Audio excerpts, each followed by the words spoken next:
क्या लगता है माहौल और कौन से ऐसे मुद्दे हैं जो लग रहा है कि बीजेपी के पक्ष में जाएगा? अपने घरों में लोग झंडा लगा रहे हैं। तो ये साफ स्पष्ट दिखता है कि इस बार लोग बदलाव चाह रहे हैं। घाटशिला की जनता बदलाव चाह रही है। लोगों में काफी निराशा है कि भाई एक पिता को तो हम बना दिया, अब बेटा भी फिर वही हम लोग के साथ करेगा, इसलिए लोगों में नाराजगी है। मैयाओं का सम्मान कैसे बढ़े, मैयाएं कैसे यहाँ सुरक्षित रहे, मैयाओं को कैसे रोजगार मिले, उनको कैसे शिक्षा मिले, इस पर भी तो बात करें मुख्यमंत्री। मैया सम्मान को तो अब आप काटते जा रहे हैं। लाखों महिलाओं का नाम काट दिया गया और जनता अपने नेता से जवाब मांग रही थी। जनता के जवाबों से, जनता के सवालों से झारखंड मुक्ति मोर्चा के विधायक, वहाँ के वर्तमान मंत्री, वो भाग रहे। बोलना चाहिए, उनको जवाब देना चाहिए। तो वो सामने क्यों नहीं आ रहे? सामने नहीं आ रहे, इसका मतलब उनके मन में खोट है। आदिवासी होकर के आदिवासियों के ऊपर आंसू गैस छोड़े जा रहे हैं, लाठीचार्ज किया जा रहा है। तो नाराजगी तो यहाँ के लोगों पर भी है कि भाई वो हमारा भाई है। 5 साल उनका बीत गया है, ना आपने पेशा कानून लागू किया है, ना स्थानीय नीति आपने लागू की, क्योंकि आपकी इच्छा शक्ति ही नहीं है। नमस्कार, जोहार। घाटशिला इस उपचुनाव में महज अब 24 घंटे बचे हुए हैं और हमारे साथ पूर्व सांसद चाईबासा का और बीजेपी की नेता गीता कोड़ा जी हैं। प्रचार के लिए यहाँ पर बीजेपी के प्रत्याशी के पक्ष में घूम रही हैं। क्या लगता है माहौल और कौन से ऐसे मुद्दे हैं जो लग रहा है कि बीजेपी के पक्ष में जाएगा? देखिए, माहौल बहुत ही पॉजिटिव है भारतीय जनता पार्टी के प्रति। कई गांव, सुदूर गांव में भी लोग खुद से झंडा लगा रहे हैं। जो ग्रामीण जहाँ आदिवासी लोग हैं, उन क्षेत्रों में हम लोग गए, वहाँ हम लोगों ने देखा कि लोग उत्साह के साथ में अपने अपने घरों में लोग झंडा लगा रहे हैं। तो ये साफ स्पष्ट दिखता है कि इस बार लोग बदलाव चाह रहे हैं। घाटशिला की जनता बदलाव चाह रही है। जो आदिवासी मुद्दे हैं उसको लेकर इस बार आप लोगों ने आदिवासियत के मुद्दे उठाई, लेकिन क्या लग रहा है कि जो जेएमएम के वोट बैंक है उसमें आप लोग सेंध लगा पाए अपने मुद्दों के जरिए, या मुख्यमंत्री उतरने के बाद लगता है कि वो हवा फिर से उन्हीं के पक्ष में चला गया? नहीं नहीं, बिल्कुल नहीं। यहाँ जैसा मैंने कहा कि गांव में अब लोग खुद से झंडा लगा रहे हैं, तो आप समझ सकते हैं कि उन्होंने कितना उन लोगों ने मन या अपना बनाया है।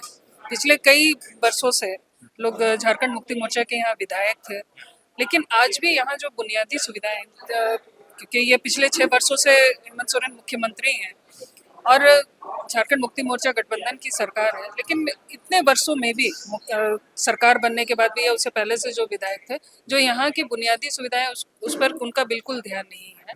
आज सड़कें नहीं है, आज लोग जो है रोजगार की तलाश में बाहर जाने को विवश हैं।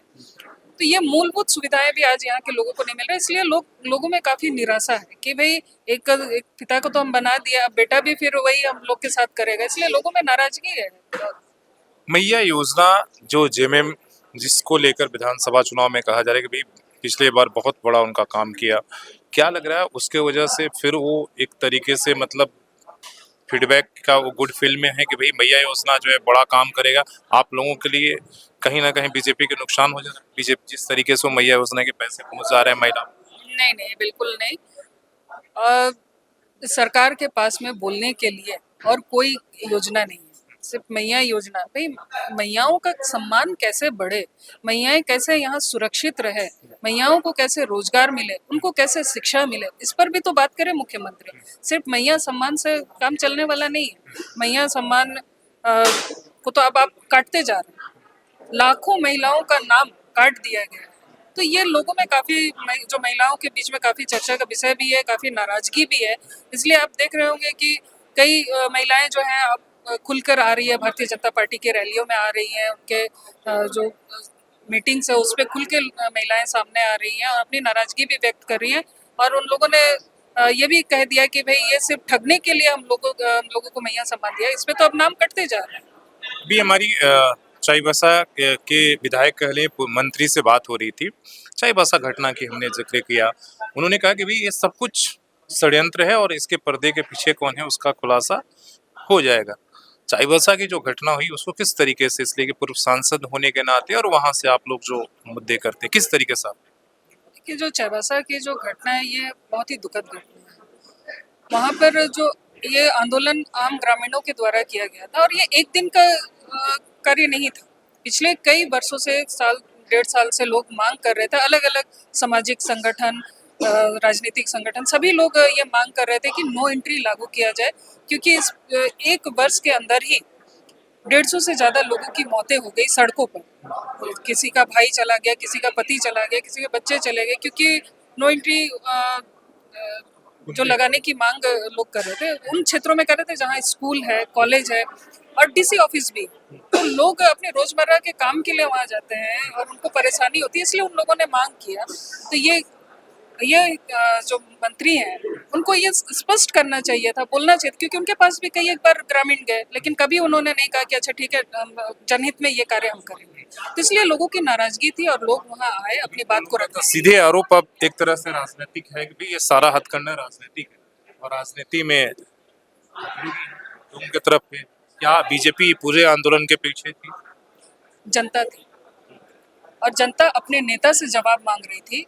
जनता के जवाबों से, जनता के सवालों से झारखंड मुक्ति मोर्चा के विधायक, वहाँ के वर्तमान मंत्री, वो भाग रहे। तो जनता को जवाब दे, जनता के बीच में जाना चाहिए, जनता को बताना चाहिए कि भाई नो एंट्री लगेगी, जितने जो निर्दोष हैं जिनके ऊपर केस हुआ है हम वापस करेंगे, हम सभी को बरी कर देंगे। ये बोलना चाहिए, उनको जवाब देना चाहिए। तो वो सामने क्यों नहीं आ रहे? सामने नहीं आ रहे, इसका मतलब उनके मन में खोट है। बोले चुनाव में व्यस्त थे। क्या लग रहा है कि आप लोग कहा गया कि भाई उस घटना के सहानुभूति यहाँ चुनाव में आप लोग बनाने की कोशिश की? बिल्कुल नहीं, क्योंकि ये पूरा कोल्हान का क्षेत्र है, यहाँ के लोग, वहाँ भी सगे संबंधी है, वहाँ के लोग, यहाँ शादी विवाह सब आना जाना सबका है, तो लोग चीज़ों को जान रहे हैं, समझ रहे हैं। और बिल्कुल लोग इस पर नाराजगी भी व्यक्त कर रहे हैं कि भाई आदिवासी होकर के आदिवासियों के ऊपर आंसू गैस छोड़े जा रहे हैं, लाठीचार्ज किया जा रहा है। तो नाराजगी तो यहाँ के लोगों पर भी है कि भाई वो हमारा भाई है, भाई हमारी बहन है। तो लोगों के मन में नाराजगी आदिवासी की। कुछ मुद्दे जो इस चुनाव में उठा रहे आदिवासी मुद्दे, पेशा हो, सरना धर्म कोड हो या बाकी चीज धर्म, आप इन सारे मुद्दों को किस तरीके से? देखिए, सरकार ने, झारखंड मुक्ति मोर्चा ने अपने चुनावी वादे में, चुनावी ये में कई बातें कही थी जो आदिवासी के लिए हम हैं, या आदिवासियों की सरकार है, अब वह सरकार है कहती है। लेकिन इस पूरे कार्यकाल में 5 साल उनका बीत गया है, ना आपने पेशा कानून लागू किया है, ना स्थानीय नीति आपने लागू की, क्योंकि आपकी इच्छा शक्ति ही नहीं है। तो इसलिए आपने इन चीज़ों को आप लागू नहीं कर पाए हैं। चलिए, धन्यवाद बातचीत करने के लिए। तो आप पूर्व सांसद गीता गौड़ा जी को सुन रही थी और इस मुद्दे को लेकर उन्होंने बेबाकी से अपनी, आपकी इन तमाम मुद्दों पर क्या राय है और कितना ये मुद्दा यहाँ घाटशिला के लोगों को प्रभावित करेगा, ये सारे निर्णय आपके ऊपर है। अपने सहयोगी श्रवण के साथ शशि भूषण, सोशल समाज न्यूज़ झारखंड।